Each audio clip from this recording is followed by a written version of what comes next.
Ladies and gentlemen, welcome to this week's edition of the PD16 Perspective. I am your host, John Reid, and we were gone after a 1-week hiatus, but we are back and better than ever. In this week's edition, we're going to be giving you an update on the Keys versus Spotsylvania School Board petition and where it goes from here. Also, we're going to be meeting with Maya Guy of the Stafford School Board, and she represents the Aquia district. How do we turn the tide and prevent teachers from leaving the profession? So we're going to be talking about that and much more. Stay tuned.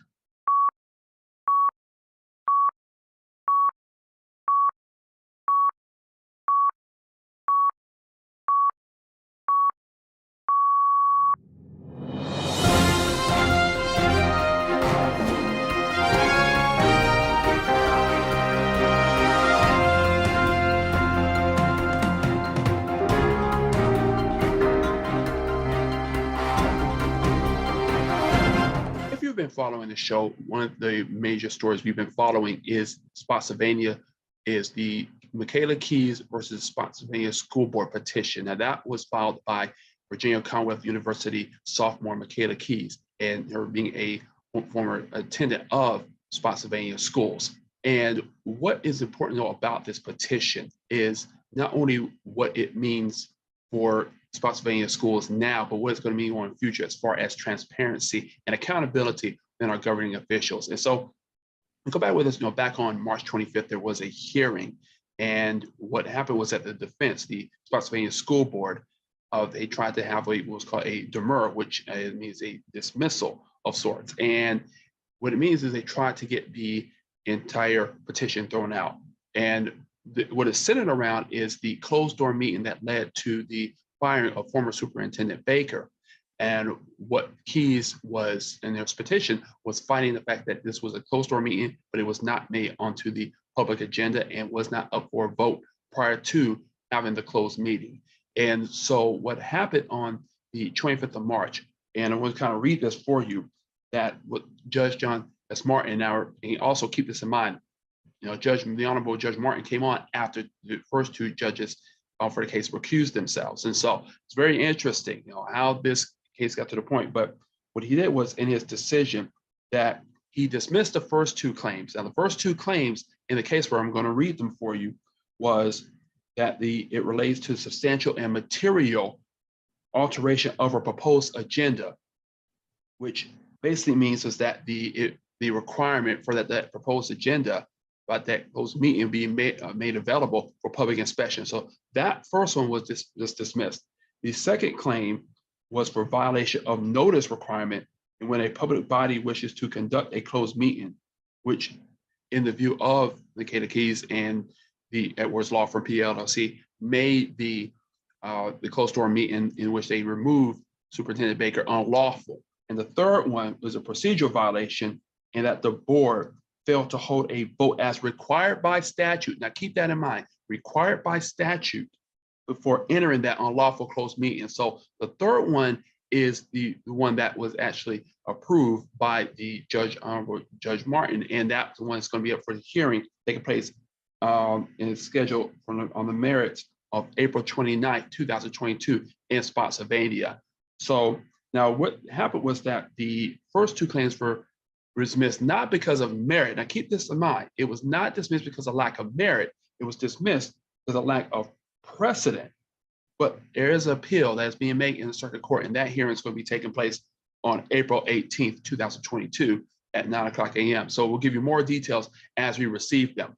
But as you see, there's momentum that's been taking place here, and the Keys plaintiff party is continuing to make their voices be heard. And if you go onto the Edwards Law Firm PLLC Facebook page, you'll see Michaela gives you an update on it, and also talks about coming out this Monday evening at the Spotsylvania School Board hearing, because and we don't know if it's true or not, but there plans on maybe some disruptions because people are starting to see what's happening, what Michaela and those who are supporting her, Olivia Morris and so many other people, students and parents, those who are supporting her case and her cause, because they see an injustice has been done, that someone was an unlawful meeting had taken place. And what these defendants are now doing is that they're scurrying. and they know what's going to be taking place. And so it's inevitable that Michaela Keys and her party is going to win this. And it's going to be a victory for the council holding our government officials accountable and transparent. At the end of the day, that's what it's really all about. Now, we don't know, whenever if certain individuals are going to be there, but we do know that Michaela and those who support are going to be there. Neighborhood Spotsy, in the golden movement, if you're out there, wear your gold, come out and be in support of Michaela. She continues to speak. They're going to be, we know school boards across the nation. You don't have to go far if you even live in PD16 or in Northern Virginia, because you've seen what happens in Loudoun County, in Prince William County, and all over. There's been certain factions, particularly in the GOP, that's tried to use school boards as a political movement to try to get their representatives onto those boards. And that is going to be the head movement that's going to be taking place throughout the midterm elections on a national level. So it's important to come out there, be at the Spotsylvania School Board hearing this upcoming Monday, and let your voice be heard. All right, come out in support of Michaela Keys as she is continuing to fight not just for victory for current school board members and for the community, but in the future, that government officials cannot be holding closed meetings without public knowledge first. Speaking of schools, one of the challenges we have seen is teachers are leaving the profession at an alarming rate. And one of the things we wanted to do was have a conversation with Maya Guy. She was recently appointed to vote into the Stafford School Board, and she represents the Aquia District. And she's going to talk with us now about its importance and what can be done to turn that tide, and what will be done to help schools grow within Stafford counties. We are meeting here with Maya Guy of the Stafford School Board, representing the Aquia District, and we're so honored to have you here with us. Maya, how are you doing today? I'm doing great, thank you. Thank you so much. And so I just wanted to talk with you just a few moments and talk about some things that you're doing and along with the school board to make it easier for our teachers and students, and especially in our communities. Is one of the things you ran for as you ran to represent the Aquia District. But I want to talk about some of the issues that we've been seeing in the schools. One of the biggest things, of course, being with teachers moving on and feeling, because of a myriad of reasons, feeling that lack of support or things that happened during the pandemic. How do we change that tide to prevent a great resignation among educators and staffers? That's a great question. I don't think that there's one answer for that, and I don't think that any one person would know the answer. I've only been on the board since January 1st, so I'm still, as everyone keeps reminding me, drinking from a fire hose. Like there's a 2-year learning curve, but I do think one of the ways that we can stop the bleed or the hemorrhage of teachers leaving and educators leaving is to listen to them. Whenever we're making decisions or just ask them questions, and like I said, listen to them. And you can't always do exactly what is asked of you, but even if you're implementing something different, if you understand what an educator or what people in the schools are saying, even if you're implementing that thing differently, you can implement it in a way that does the least harm or adds the least amount of stress. I think that's one thing that we can do, like I said, is engage them, listen to what they're telling us, make sure that their voices are heard with decisions. Another thing is to pay them better. um, that doesn't necessarily come from the school board at times, but it does. Like we're trying right now to get our educators all to have at least a 5% increase this year, but it has to come from the board of supervisors. So we're advocating right now in this moment at the board of supervisors, asking people to go to the meetings and speak up for us so we can be fully funded, so we can pay them better. And that would include next year, our next year's budget, and the budget after that. We have to maintain an upward climb for their income, or we're going to continue to have people leave. Another thing starts in our homes. We need to remind our students that when they go into the classrooms, to respect the classrooms like they respect our homes. Um, Teachers shouldn't be getting cursed out. and they shouldn't get yelled at by students or by parents. Things like that is happening. I just read for the second time. I think it was in a newspaper article, Fredericksburg.com. One of our Brookpoint teachers left in the middle of the year, which is always a hard thing to do. I know it's a hard decision for them to make, and I know it's very hard in the schools to find someone to cover that class mid-year. And one of the things that she said was during COVID, I'm paraphrasing, it seemed like people needed someone to be mad at, and so they got mad at teachers. Which, yeah, that's exactly what happened. At first, like the first 2 weeks of the shutdown, everyone loved teachers and they were the greatest, and oh my God, and then it just went to hell in a handbasket. They started getting angry because teachers were working from home and they're not really working. They're just on Facebook or what, all those things that people said. We need to stop that. We need to not just stop that in our culture. We need to do an about face and try to support them emotionally. There's just a lot. I think we're all drained emotionally. But why do teachers get, at least in my opinion, why they deserve a little bit more support than what we're all getting is because they're taking care of our children. They are educating our children and they are providing us a future that we just won't have without educators and our teachers and our kids going to school. Like, what is our future? So we need to do a little bit more care and support there. And not every teacher is going to be perfect, or they're not always going to make a great decision, but we don't have to attack their character when we're saying, hey, I don't like this thing that's occurring in the classroom, right? We can actually try to foster some type of trust and respect for them. Absolutely. And I just want to go, is that, going back to taking care of them. I know that one of the things in the budget hearing that's coming up, Superintendent Taylor has proposed an $8 million increase in the budget for schools, which will hopefully, like I said, help them to get that increase, because there's no reason a teacher working in Stafford County, a 30-year teacher, should be making $40,000 less than a teacher in Prince William County. I mean, that's just, with the proximity, it's just not right. And as you stated, as with teachers, it becomes almost a low-hanging fruit, an easy target for a lot of the frustrations, like you said, with the pandemic. And I know you're just coming on board in just a few months, but what has been your experiences since you came on in January, things that you've seen from time of campaigning or from your time in education to now? Things that I've seen, like as in what? Because I've seen so much. As far as just with what you see with this, working with the school board now, how different is it now that you're on the school board, you're helping to make these decisions? What's that like, being in that position? It's slightly overwhelming, and it's also a lot of fun. Every time I go to Stafford County School Board office, the central office, I'm usually meeting with someone, usually a member of the superintendent's cabinet, and I feel like I'm going to school. And I love it. I'm learning so much about education.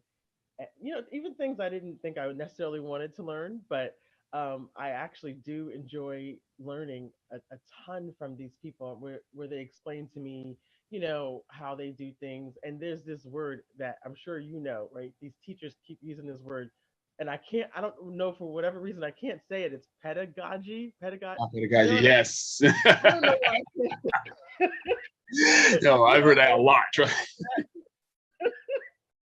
So I'm learning that. I am also learning that just about every idea that we have, the parents at home or the engaged citizens at home, and we're like, well, why doesn't this happen? Or why doesn't that happen?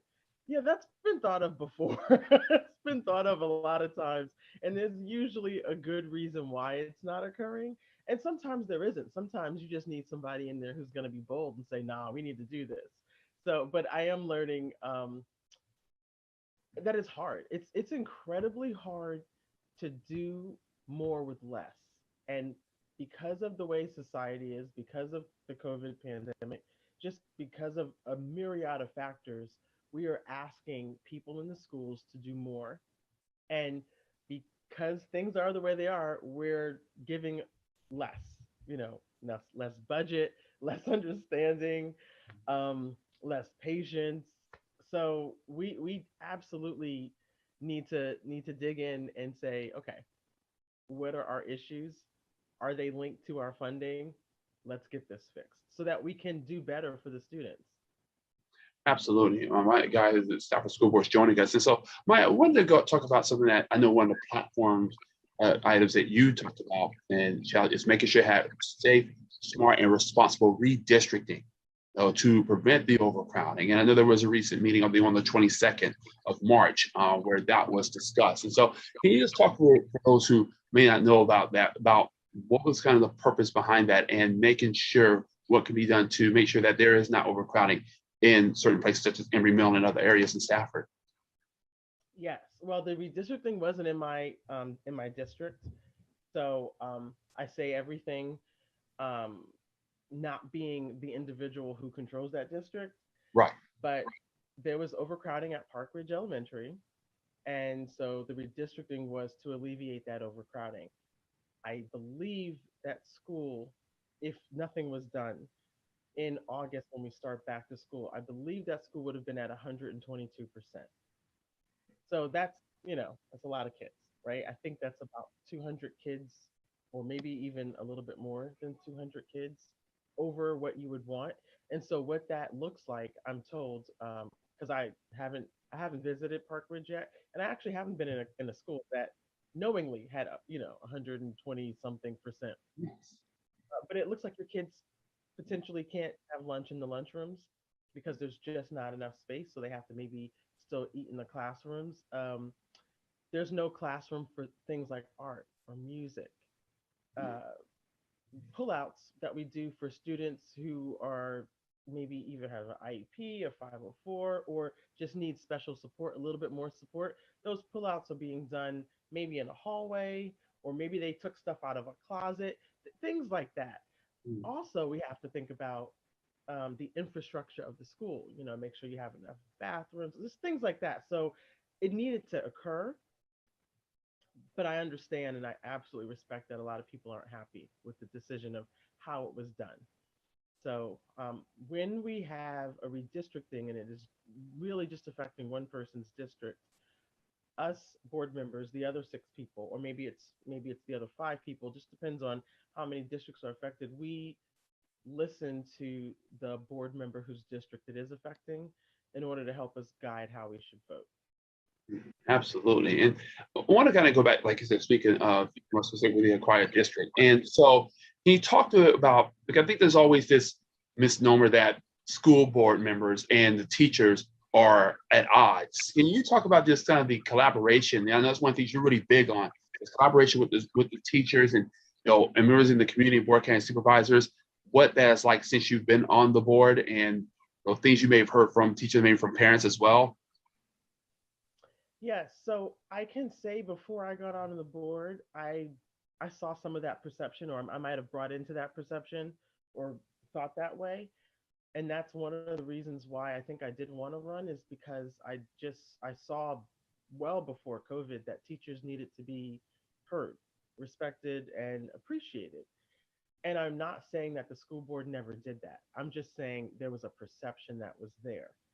Um, I think that it's still there for some teachers. They still feel the exact same way. But I know that the board is trying, and we are implementing things slowly because everything takes time.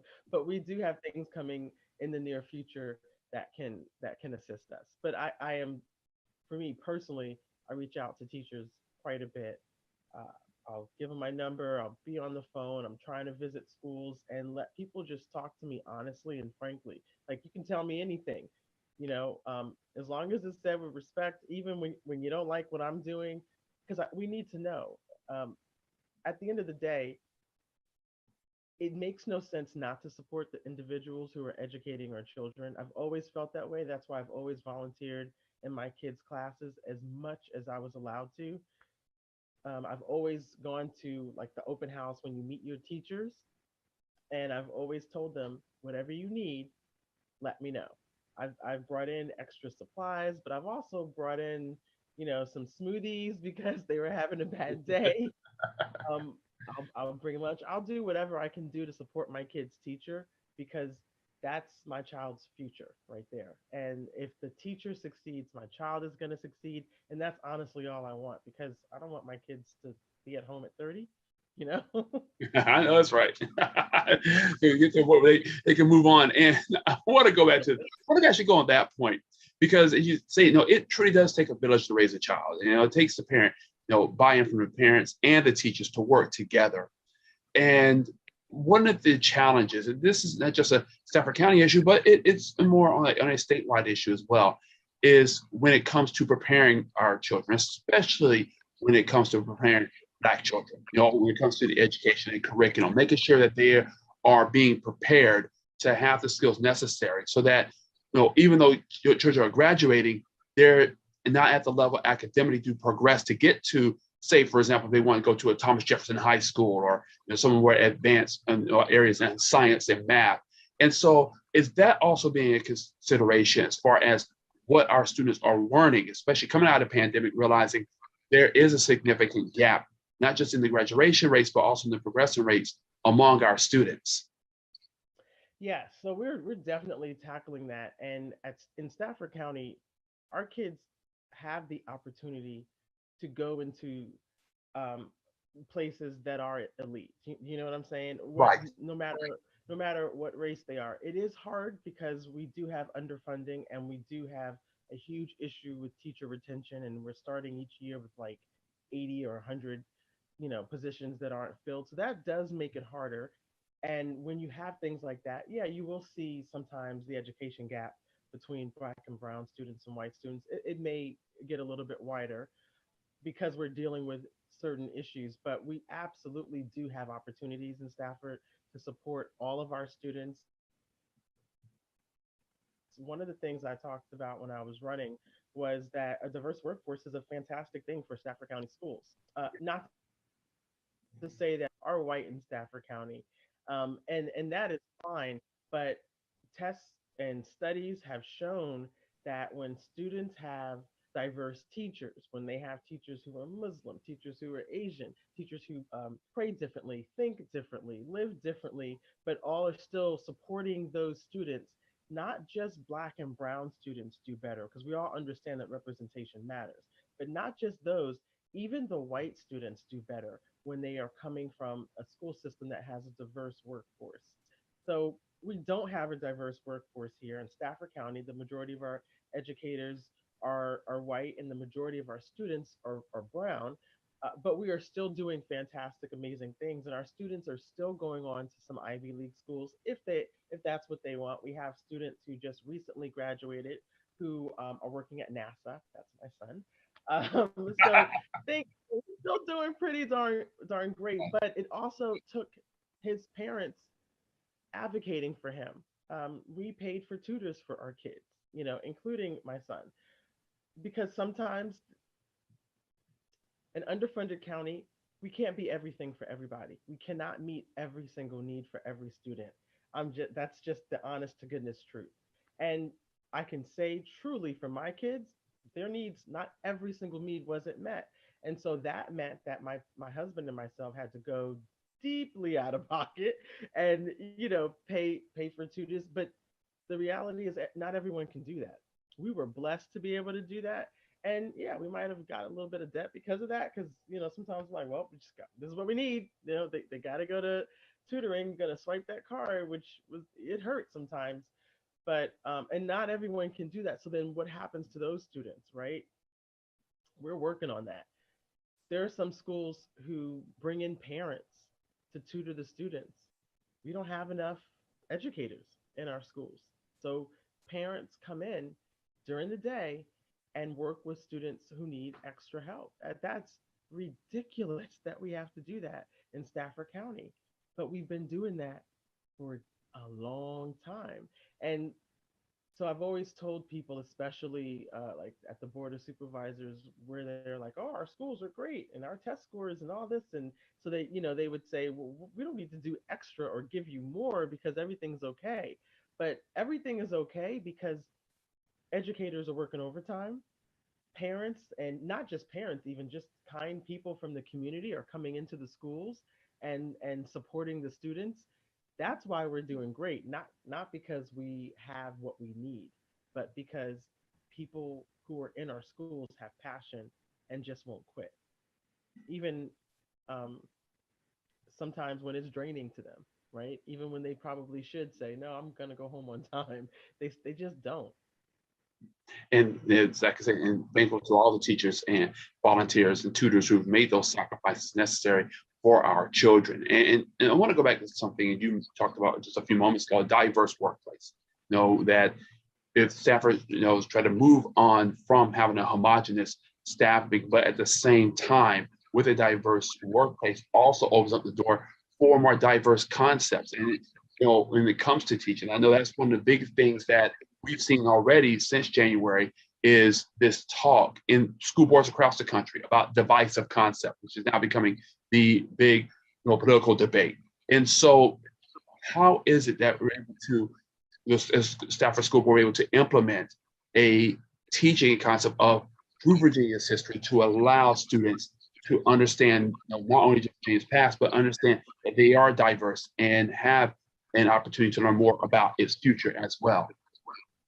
Well, I think that Stafford County right now is doing what Stafford County has been doing for years. And I think that some of the rhetoric that you hear nationally, Mhm.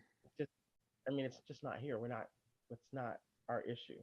I got this question over and over and over again when I was campaigning, where people would, ask me this or ask me, I'm like, where is that here? Like, I understand what you hear on TV. I hear it too, but let's not bring national issues to our locality. That's not here.